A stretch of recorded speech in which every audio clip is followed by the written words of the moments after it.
When in society did we ever establish that women have to be good in the kitchen and men don't? A lesson I learned through Bryant Middle School in a math class was one of the students called out a girl because she was talking about how good she can cook. He told her that because she is a girl, she should be able to be a good cook no matter what. When did we ever establish that?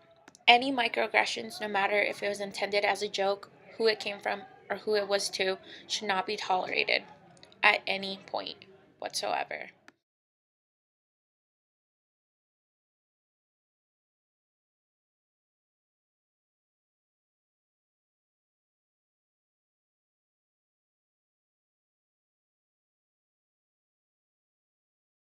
My name is Karen Castaneda, and my service learning site is Glendale Middle School. Time to line up, the teacher says. An adventure is to begin. 1, 2, and 3 they line up. Off to the computer lab we'll go.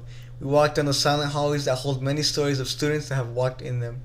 We reach the lab that from the outside seems like a dark cave at the peak of a mountain.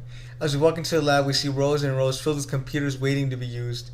The students choose a seat to continue or begin the words and ideas that are created from the thoughts they have taken their time to craft onto the blank void of electronic paper. The computers grumble to life and the clicks and clacks of the keyboards begin to tap dance through the room. I walk around watching the students' imaginations fill the paper with amazing stories filled with rich detail. Then I notice, out of all the rows, only 3 were filled.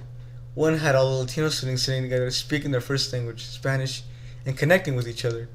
The other row had all the white students, and then there was a row with only one African American student, sitting alone.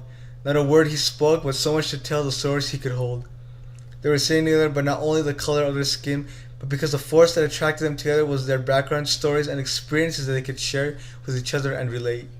Even though it is a beautiful sight that they can relate with only certain students, they leave others in the background wondering, why can't I be in that group?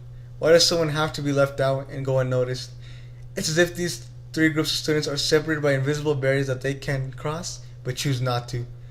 Sharing their experiences with others will lead to understanding the experience of underrepresented students.